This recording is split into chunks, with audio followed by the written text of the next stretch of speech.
Salut tout le monde! J'espère que vous allez bien. Aujourd'hui, j'étais sur le point de préparer des muffins anglais au levain.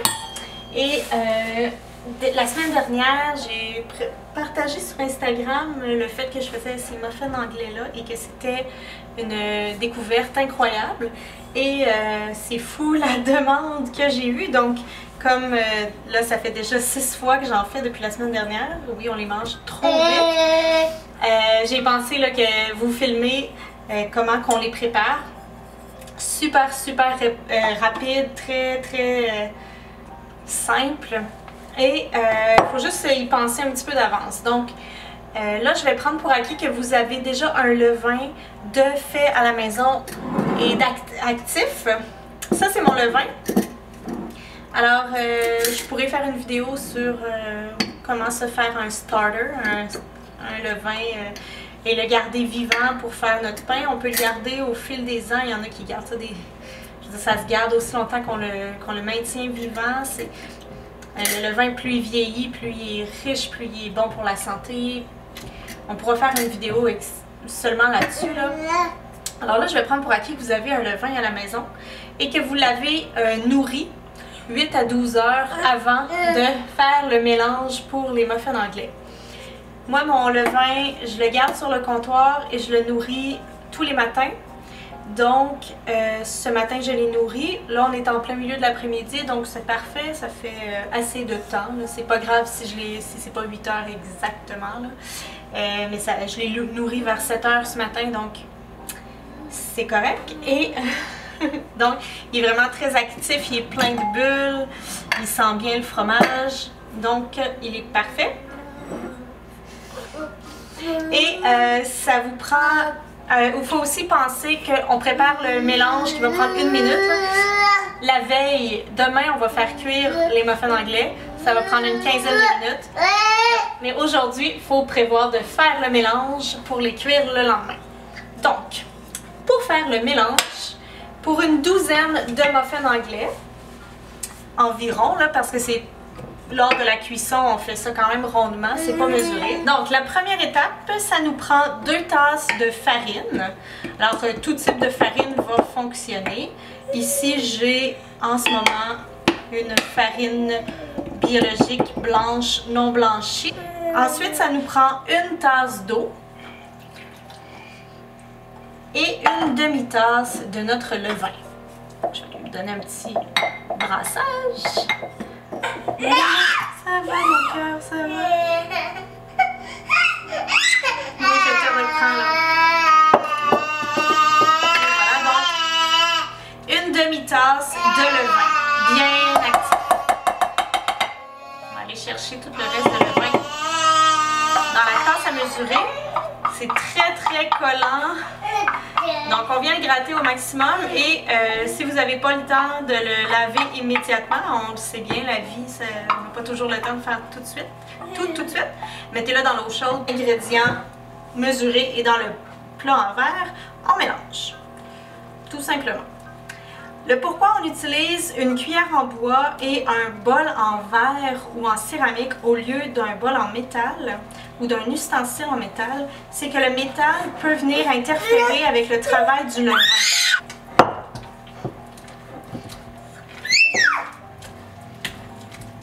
Non, on ne met pas nos mains dedans par exemple. Hein? Tu vas pouvoir en manger demain quand ils vont être cuits. Oui.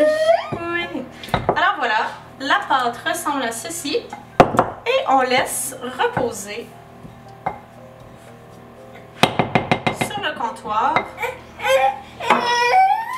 Oh, c'est pas bon la pâte pas cuite, mon amour. On met une serviette sur le dessus. Ça va. On met une serviette sur le dessus, on laisse reposer 12 à 24 heures. N'importe quand, entre 12 et 24 heures, il n'y a pas de problème.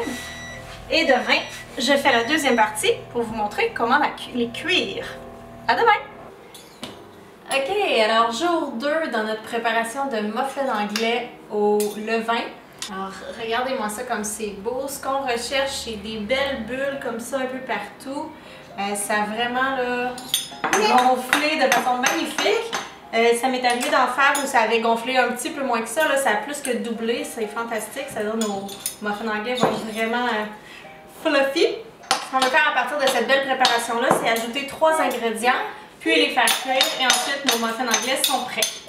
Alors, d'abord, on a besoin d'ajouter une cuillère à thé de sel.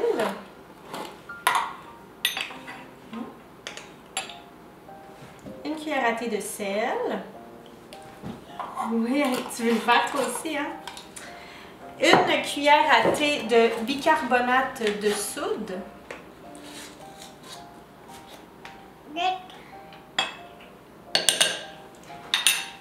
Et une cuillère à soupe de miel.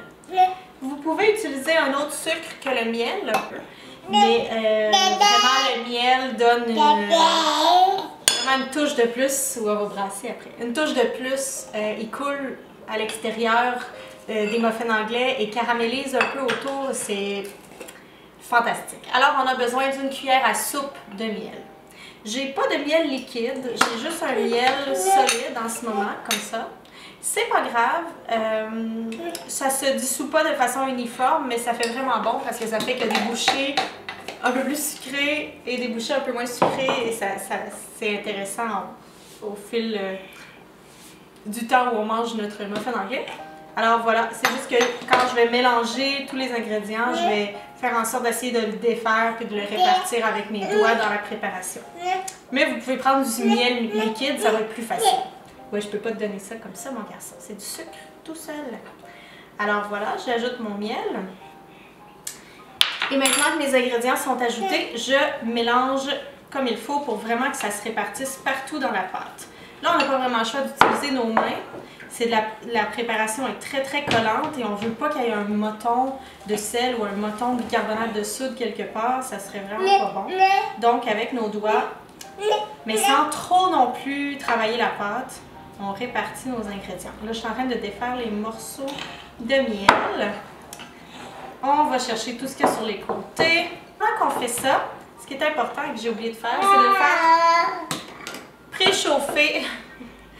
préchauffer notre poêlon pour le faire cuire. Alors, si vous avez une poêle en fonte, c'est vraiment ça l'idéal. J'en ai plus. Alors, j'utilise une poêle ordinaire. Par contre, c'est vraiment bien avec une poêle en fonte. Donc là, on laisse chauffer notre poêlonne. L'idéal, c'est de les faire cuire dans de l'huile de coco ou de l'huile d'avocat.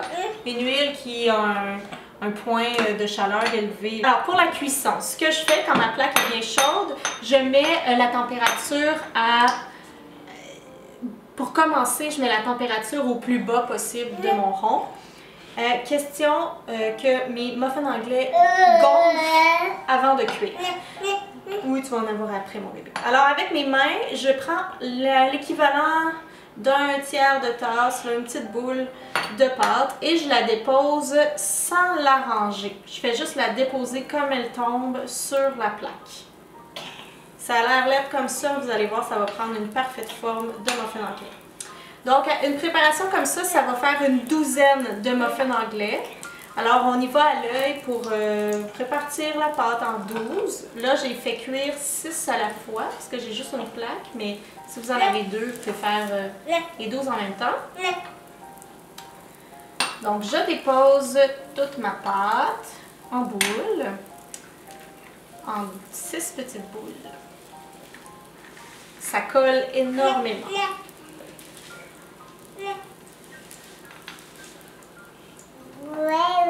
Oui. Que tu vas te régaler, toi? Est-ce que tu vas te régaler tantôt avec ça? Oui, hein? Et voilà. Et ça arrive que les muffins se touchent pendant la cuisson. C'est pas grave, c'est super facile à séparer au moment de les tourner. Donc là, le secret, c'est une fois qu'ils sont bien mis dans la poêlonne, c'est de les laisser gonfler. On les laisse gonfler, si on a le temps, on les laisse gonfler 7 à 10 minutes. Mais une fois qu'on voit à l'œil, même si ça ne fait pas 10 minutes, si on voit à l'œil qu'ils ont doublé environ, on peut les tourner. Si on est pressé, on peut les tourner avant, ça va être super bon quand même. C'est juste que ça va être moins moelleux, moins fluffy. Ici, mes muffins anglais en train de gonfler. Ils sont super beaux. Une fois qu'ils ont gonflé, ils ont presque doublé déjà. Ça fait juste quelques minutes. Une fois qu'ils ont gonflé, on peut remonter un petit peu la température, la moyen bas quand même. On veut surtout pas que les muffins anglais cuisent rapidement à l'extérieur et qu'ils soient pas cuits à l'intérieur. Donc on met sur une cuisson lente. C'est pas long à faire de toute façon. Hey Oscar, as-tu hâte de manger des muffins anglais? T'as-tu hâte de manger des muffins anglais? Oui! Oui, hein? Et pour ceux qui pensent que c'est toujours propre chez nous, ouais, j'ai du lavage à plier. Ça va attendre, hein? Oui! Alors, on revient à nos muffins anglais. On voit que c'est bien gonflé. Et on veut les revirer juste une fois, hein, pour ne pas perdre le beau gonflage. Alors, on peut regarder en dessous une fois de temps en temps si c'est assez doré. Là, ça ne l'est pas encore. On attend que ce soit bien doré en dessous. Une fois que c'est bien doré, on retourne. Alors maintenant, je trouve que mes muffins anglais ont bien levé et bien grillé du premier côté. Alors, je les retourne. Une fois qu'on est en mode cuisson, plutôt qu'en mode gonflage, si je peux dire, là, ça prend peut-être 4 minutes de chaque côté. C'est vraiment selon la sorte de poêlonne que vous utilisez, la puissance de votre four et aussi la température chez vous. Si ça a beaucoup gonflé, moins gonflé, tout ça va faire en sorte que ça va varier. Donc c'est pas une séance précise, il faut vraiment y aller à l'œil. Mais une chose est sûre, c'est qu'on veut les tourner juste une fois et bien sûr que l'intérieur soit bien cuit. Là j'en ai échappé un, c'est pas beau, mais ça va bien gonfler. Alors voici les bad boys en train de cuire de l'autre côté. Vous voyez comme c'est bien doré. Ici le miel a caramélisé à l'extérieur. Ça va être vraiment bon. Vous voyez celui-là je l'ai échappé. Il est vraiment laid. Mais il va être tout aussi délicieux que ses compatriotes très jolis. Alors voilà, on laisse cuire du deuxième côté. Et ensuite on fera cuire la deuxième batch.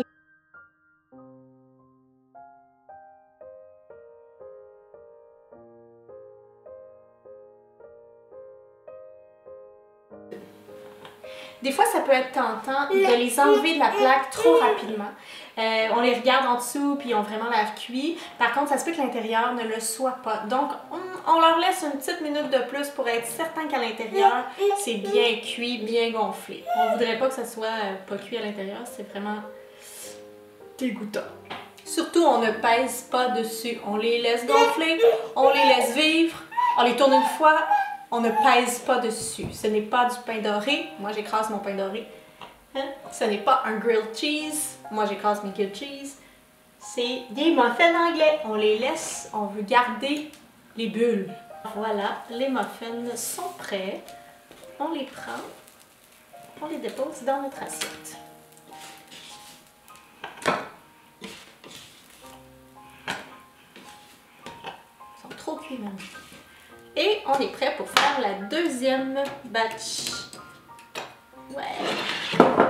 On remet notre feu au plus bas, notre température au plus bas. Oh, à une main, hein. Et on met la pâte. Si on voit que ça a l'air un peu trop collant, on peut rajouter un petit peu d'huile de coco, si on veut. Mais la poêlonne est bien chaude, donc ça ne devrait pas coller. Une fois que c'est bien chaud, généralement, ça ne colle pas. Pas facile à une main. C'est vraiment trop ça. Est-ce qu'on va être capable de le séparer?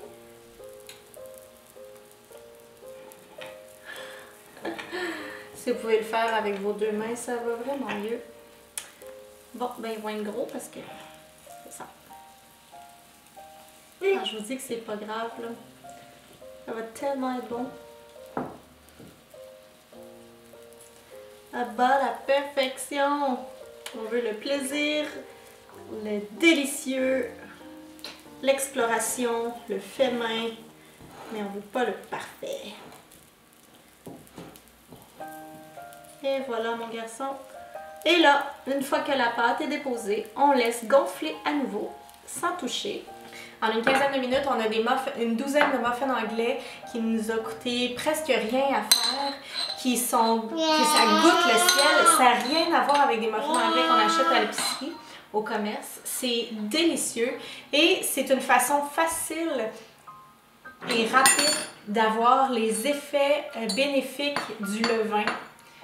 Parce qu'on s'entend que de faire du pain au levain, ça demande, ça demande beaucoup de travail. Non seulement il faut pétrir longtemps, il faut explorer, il faut apprendre à le faire. C'est super le fun, j'aime ça le pratiquer, mais c'est pas quelque chose que je peux faire au quotidien pour assurer qu'on mange pour assurer le pain qu'on a besoin jour après jour. Donc, j'utilise quand même une levure alimentaire du commerce pour faire le pain quotidien. Par contre, les bienfaits du levain ont été bien prouvés. On le sait que c'est vraiment quelque chose de très très bon pour la santé. Alors, c'est une façon facile et rapide et très économique d'intégrer les bienfaits du levain à son alimentation quotidienne. Et voilà, si comme nous, vous êtes des grands mangeurs de muffins anglais, je pense que vous allez vraiment être content de cette recette. Pour moi, ça a été une vraie découverte depuis, ça fait juste quelques semaines que j'ai découvert comment faire et que j'ai pratiqué pour trouver là, la twist idéale pour chez nous. Et depuis, on s'en fait aux 2 jours et ça se mange très rapidement. Donc voilà, sur ce, je vous souhaite une bonne journée et bon muffin anglais. Merci! Est-ce que c'est bon, Oscar? Quels sont bons tes muffins anglais? Que tu prépares avec maman? Oui, c'est bon, hein? Que c'est bon. Oui, miam. Miam, miam, miam, miam. Yes, miam, miam, miam, miam.